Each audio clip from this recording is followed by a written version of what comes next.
हम्पी हे एक ऐतिहासिक स्थळ आहे जे युनेस्को वर्ल्ड हेरिटेजनी याची दखल घेतलेली आहे। या शहराचं महत्त्व इतकं महत्त्वपूर्ण आहे की या शहरामध्ये साक्षात प्रभू श्रीराम आले होते आणि हनुमंताचा जन्मही याच ठिकाणी झालेला आहे। इथे फिरत असताना आपण त्या काळातच जाऊन पोचलो की काय असं वाटू लागतं।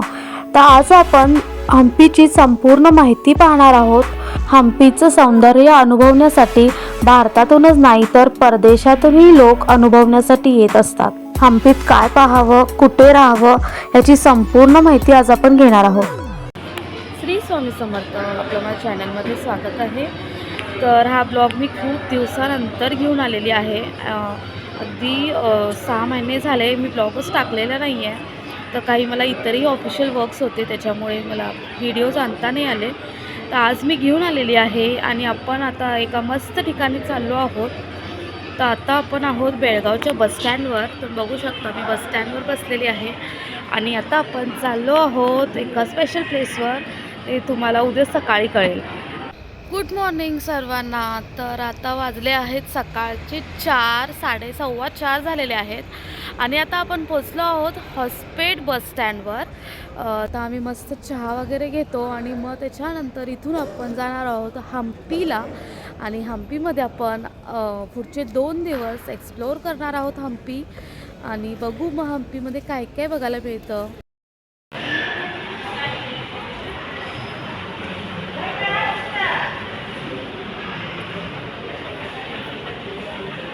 चहा वगैरे घेतलाय, जरा फ्रेश झालोय आणि 6 वाजता पहिली बस आहे।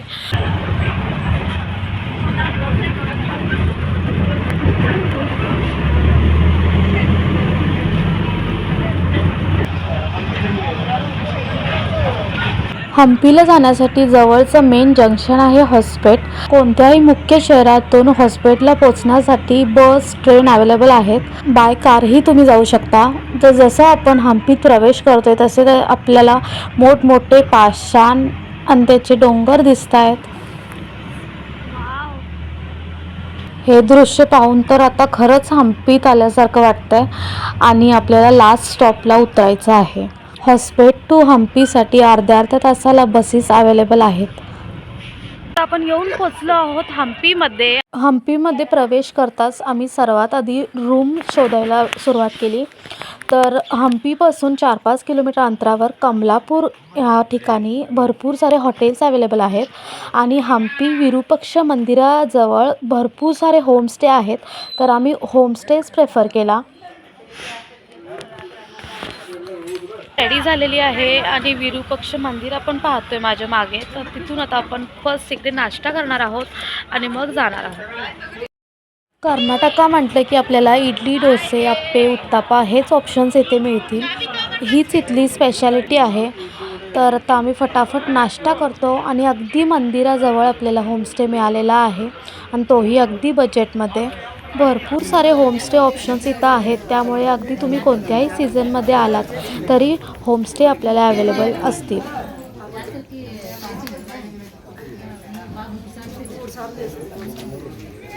आपण पहिलं स्थळ जे बघणार आहोत ते आहे विरूपक्ष मंदिर।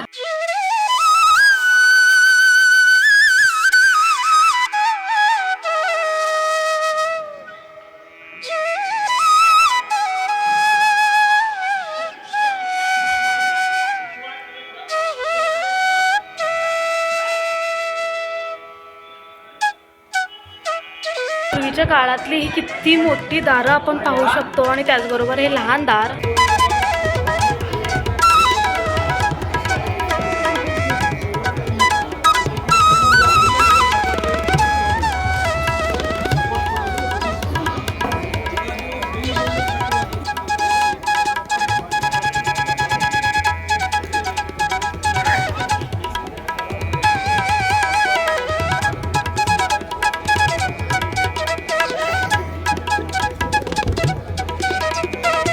मंदिराच्या गोपुरातून आत आल्यानंतर आपल्याला एक काउंटर पाहायला मिळतं आणि तिथे 40 रुपये एका व्यक्तीला असं तिकीट आहे आणि जे आपल्याला महादेवाच्या गाभाऱ्यापर्यंत आत घेऊन जातं।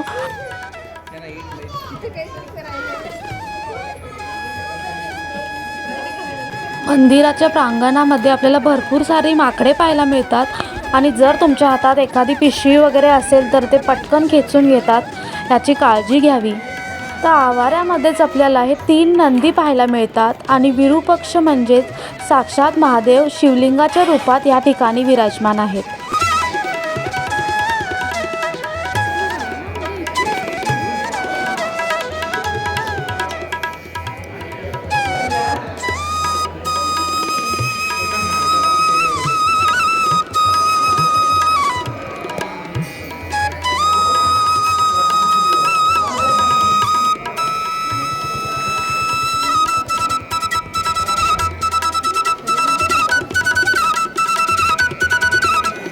आपण आलो आहोत विरूपक्ष मंदिरामध्ये, गाभाऱ्यामध्ये. तिथं आपण बघू शकतो किती सुंदर आर्किटेक्चर असलेले पिलर्स वगैरे पण पाहायला मिळतात. प्रत्येक नकाशी वेगवेगळी आहे. खूप सारी गर्दी आहे, वेकेशन सुरू आहे त्यामुळे खूप सारे पिलर्स वगैरे पाहिले. ते हे पाहू शकतो आपण एका दगडातून हे पिलर बनवण्यात आलेले आहेत. असे हे 3 पिलर आहेत आणि 3 पिलर आणि हे असे कनेक्टेड आहे आणि इथं खाली आणि नकाशी आहे. खूपच सुंदर आहे.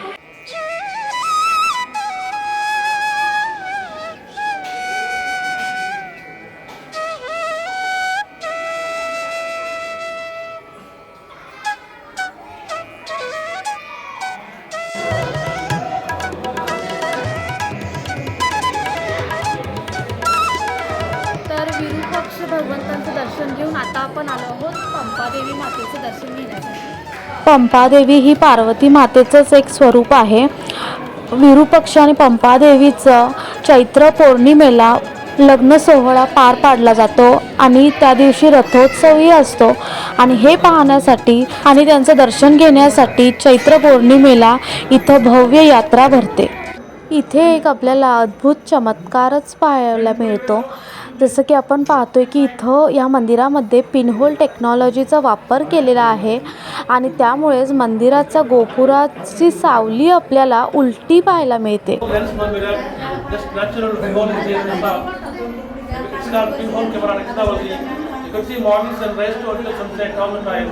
त्या काळामध्ये पिनहोल टेक्नॉलॉजी कशी वापरण्यात आली होती त्याचा साक्षात्कार आपल्याला इथे पाहायला मिळतो आणि संपूर्ण भारतामध्ये हे एकमेव असे मंदिर आहे.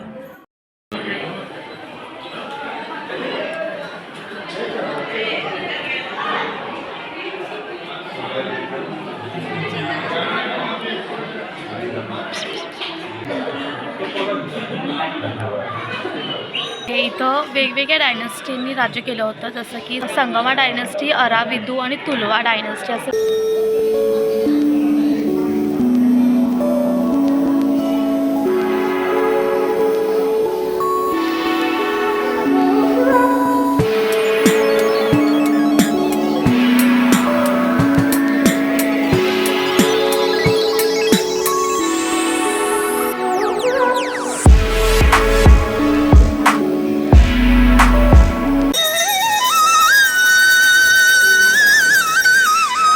तर मंदिर आवारामध्येच आपल्याला लहानशी गुफा पाहायला मिळते आणि इकडे आपल्याला गुलगंजी आणि केशव म्हणजेच महादेव आणि विष्णू भगवान यांचं एकत्रित दर्शन आपल्याला इथे होणार आहे.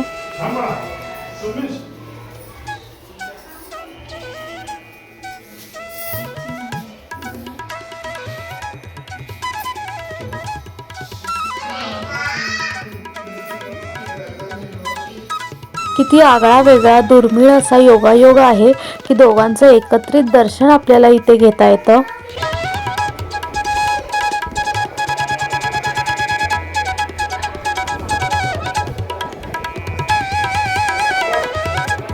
मंदिराच्या डाव्या बाजूंनी महाद्वारातून बाहेर आल्यानंतर आपल्याला आणखीन लहान लहान मंदिरे पाहायला मिळतात.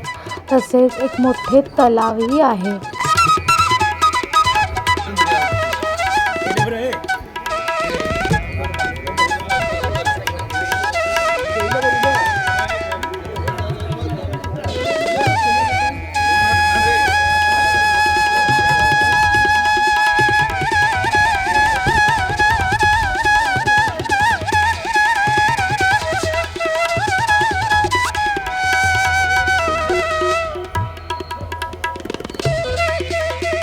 चप्पल काय लागलं? विरूपाक्ष मंदिरातील लक्ष्मी हत्ती खूप फेमस आहे. हत्ती लक्ष्मीचं रूप मानलं जातं आणि आज आम्ही तिचंही दर्शन घेतलं.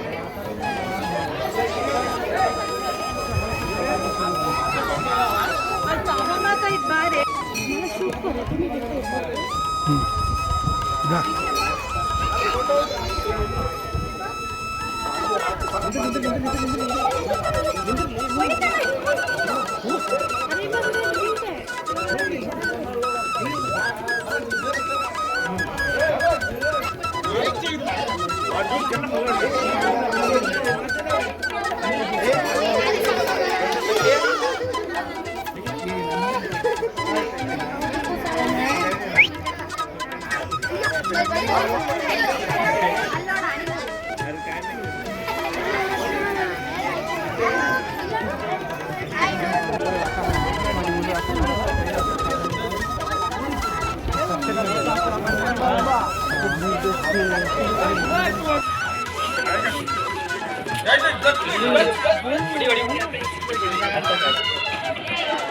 छान दर्शन झालं विरूपाक्षाचं, पंपादेवीचं, लक्ष्मी हत्तीनीचं.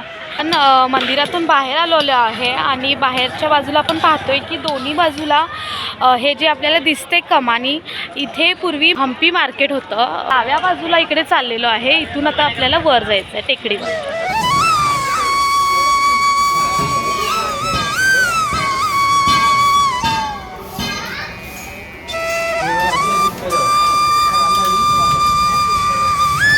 इतकं सगळं विजयनगरचं साम्राज्य पाहिल्यानंतर खरंच असं वाटतं की आपण कुठल्या बाहुबलीच्या सेटवर वगैरे आलो आहे की काय.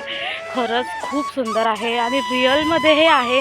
आजपर्यंत फक्त टी व्हीवर पाहिलं होतं, मोबाईलमध्ये पाहिलं होतं, खरं आज प्रत्यक्ष पाहिलं आहे.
विरूपक्ष मंदिरासमोर 50 मीटरवर आल्यानंतर आपल्याला विठ्ठल मंदिराकडे जाण्याचे 2 रस्ते दिसतात. एक रस्ता आहे तो मोठमोठे पायऱ्या चढून आपल्याला जावं लागतं आणि दुसरा आहे तो तुंगभद्रा नदीच्या काठून आपल्याला घेऊन जातो.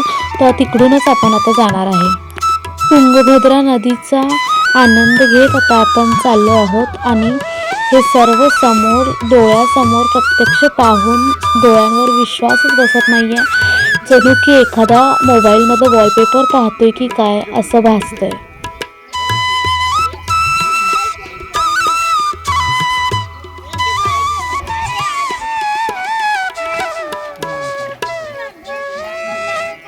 हा वरचा पाषाण पाहिला तर असं वाटतं हे कुणी आणि कधी कसं ठेवलं असेल.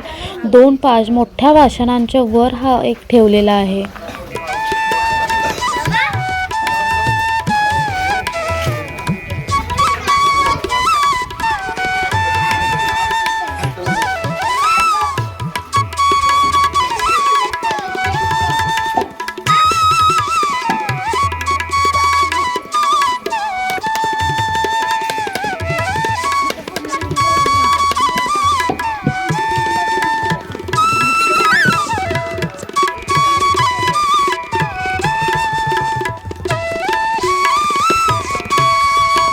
हम्पी हे शहर पूर्वीचं किष्किंधा नगरीच आहे.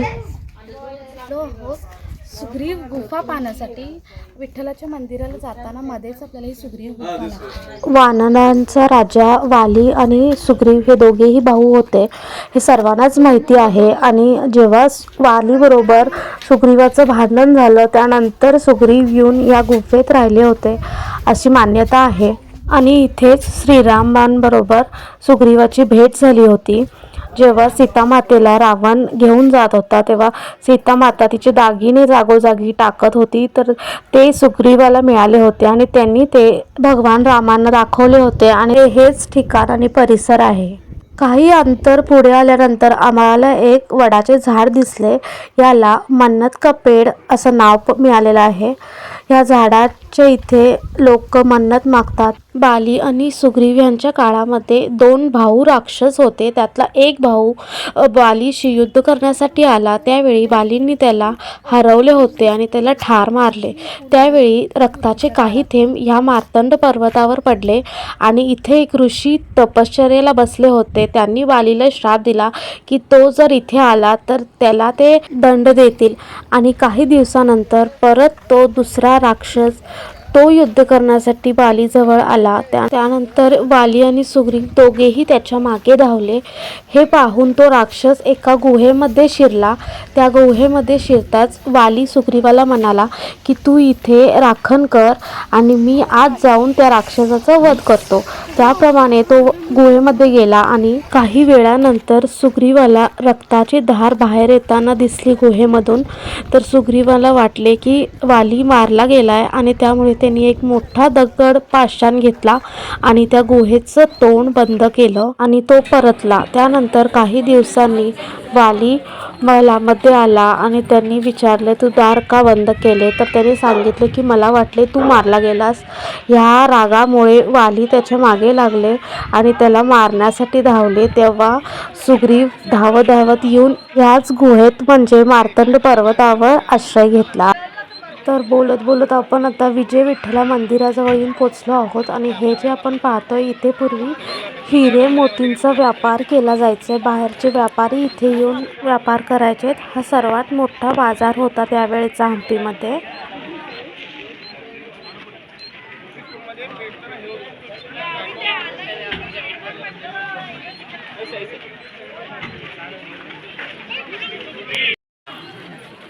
तर ॲट लास्ट इतका अर्धा पाऊण तास चालल्यानंतर, तेही कडक उन्हात चालल्यानंतर आता आपण पोचलो आहोत विठ्ठल मंदिरामध्ये. हे आहे विठ्ठल मंदिर आणि ह्याच्या आतमध्ये आपल्याला ते चॅरिएट बघायला मिळणार आहे जे 50 रुपयाच्या नोटेवर आहे.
हम्पीमधील प्रत्येक दगड काही ना काही मिस्ट्री आपल्याला सांगत असतो.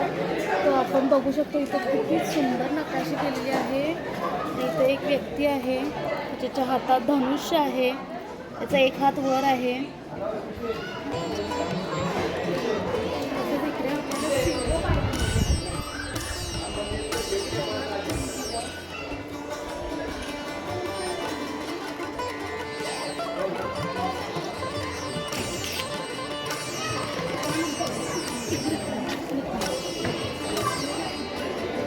एक विशिष्ट पद्धतीचं डिझाईन आहे. ह्याच्यामधून पाणी घातल्यानंतर ते इकडच्या होलमधून आत जातं आणि इकडून बाहेर येतं, असं हे design खरंच केलेलं त्या आहे. काळामध्ये काही इंजिनिअरिंग नव्हती, काही कोणते इन्स्ट्रुमेंट्स नव्हते आणि तरीसुद्धा इतकं व्यवस्थित बारीक डिझाईन आणि त्यात हे लहान लहान होल्स. खरंच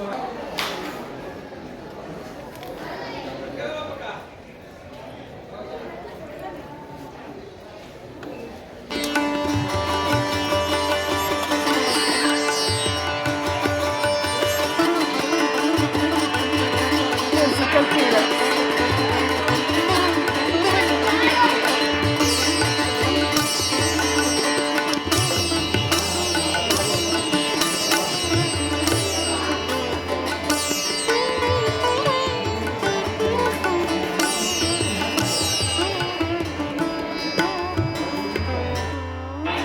तर हेच आहेत ते म्युझिकल पिलर्स. हे 3 पिलर्स आपण जे पाहतोय हे म्युझिकल पिलर्स. ह्याच्यामध्ये वेगवेगळे ध्वनी निघतात, म्हणजे जसं आपण ते एका पद्धतीनं विशिष्ट पद्धतीनं वाजवल्यानंतर ह्यातून ध्वनी निघतो. तर खरंच किती पूर्वीच्या काळात हे आर्किटेक्चर केलेलं आहे. खरंच खूप सुंदर आहे.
आपण मंदिराच्या कलशावर विठ्ठलाची मूर्ती पाहिली. त्यानंतर आता आपण इथे मार्गावर प्रदक्षिणा मारतोय. इथे आतमध्ये सुद्धा भरपूर सारे वेगवेगळे डिझाईन आपल्याला पाहायला मिळतात.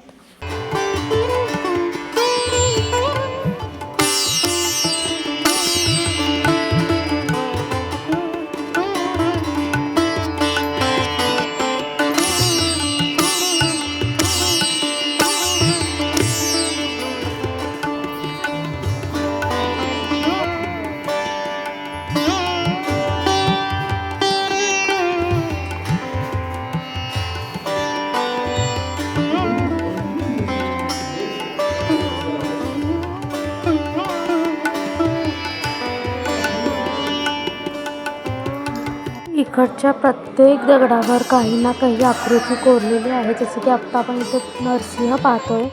विजय विठ्ठला मंदिरमध्ये या आपण विठ्ठलाचं दर्शन घेतलं. त्यानंतर कल्याण मंडप पाहिलं, रथ पाहिलं, म्युझिकल पिलर्स पाहिले. मन एकदम प्रसन्न झाले होते. इकडून पायच निघत नव्हता, पण मनात आम्ही आठवणी साठवून आम्ही इथून निघालो.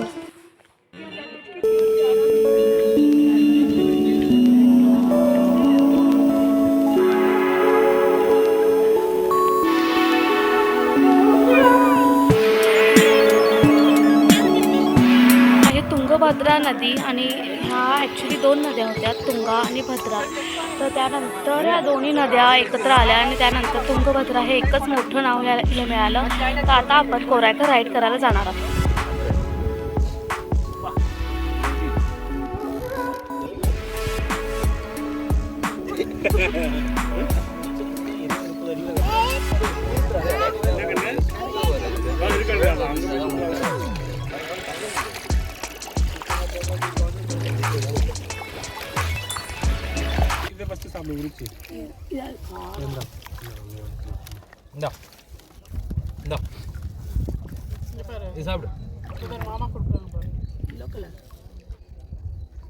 भाई कितना ईयर वो पर्सन है कितना ईयर 10 ये बोट हाँ बोट है ना? हाँ 20 है 20 है इधर देखिए सर इधर देखो बैलेंस टूल दिख रहे हैं ना ऊपर हाँ पत्थर है ना 1 इंच पे कटा है. ह्यांनी आम्हाला एक सर्वात वर दगड दाखवला. तो एकदम एका टोकावरती बॅलन्स होऊन उभा आहे. அவர் என்ன சொன்ன சிரிச்ச நீ அது அதுக்கு ஒன்று சொன்னேன் உனக்கு புரியல உனக்கு புரியல அடிச்சாரு அவரு அவர் என்ன சொன்னாரா அது வந்து நல்லா इधर दिख रहे ना इधर दिख रहे ना ये मेडिटेशन टेंपल है सर. पुराना जमाने में साधु ऋषि के इधर मेडिटेशन करते थे. पुराना जमाने में इधर पानी नहीं रहते थे सर. वो टाइम से पैदल से जाते थे. उधर सीढ़ी दिख रहा है ना इधर देखो इधर स्टेप दिख रहा है ना. पुराना जमाने में इधर पानी नहीं रहते थे ना वो टाइम से पैदल से जाते थे. मतलब डैम बना के बाद पानी छोड़ देना वो टाइम से पानी इधर आ गया. ಓ ಇದು ಊಟ ಆಯ್ತಾ ಹೈ ಬೆಲೆ மாதிரி ஒரு ஹை கண்ணா கொடுக்குறாங்க சார். अच्छा ಹೋಳಿಗೆ ನಾ ಪೋಳಿ ನಮ್ಮ ಸಾப்பிಡೋ ಪೋಳಿ ನಮ್ಮ ಊರ್ல ಪೋಳಿ இருக்குல்ல அதான் ಹೋಳಿಗೆ ஹை வெலை அது அது வந்து ஆக்சுவலா தெரியுமா எனக்கு உனக்கு டெப்த் இல்ல என்னன்னு தெரியல ஹிந்தில. நீங்க होಳಿಗೆ சொல்றது தப்பு இல்ல होಳಿಗೆனா என்ன इतकी शांती आणि एकदम पीस वाटत होतं. तर आमच्यासोबत इथं बोटमध्ये तेलुगू आणि कन्नडा लँग्वेज बोलणारे लोक बसले होते. त्यामुळे आम्हाला काहीच कळत नव्हतं त्यांचं बोलणं. पण तरी थोडंफार हिंदीमध्ये त्यांनी आम्हाला सांगितलं की इथे तुंगभद्रा नदी वाहते, ती वरपर्यंत पाणी भरतं पावसाळ्यात. त्यानंतर इथं मेडिटेशन टेम्पल आहे, सूर्य टेम्पल आहे, त्यानंतर गजलक्ष्मी टेम्पल आहे. तर गजलक्ष्मी देवीचं इथं आत आम्हाला दर्शन झालं, पण ते कॅमेऱ्यामध्ये व्यवस्थित कॅप्चर नाही झालं. मी आवर्जून सांगेन की हम्पीला आलात तर एकदा कोरायकल राईडचा आनंद नक्की घ्या.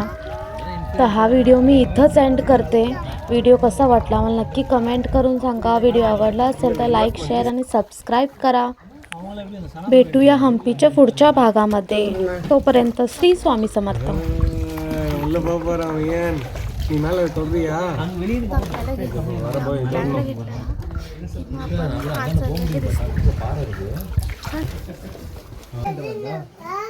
சொன்னமா இது இங்க பாரு இது தொடு. எல்லாரும் வந்து கேட்பாங்க ஆனா இங்க சுத்துங்க அங்க சுத்துங்க அதுக்கு கேட்பாங்கண்ணா. நீங்க தான் கேட்கல அவர் ஒருத்தர் एक बार மார்னிங் ரொம்ப சில்லுன்னு இருக்குமாண்ணா காலையில மார்னிங் சில்லுன்னு இருக்குண்ணா. எத்தனை மணிக்கு ஆரம்பிப்பாங்க போட்டிங்? 7 மணிக்கெல்லாம்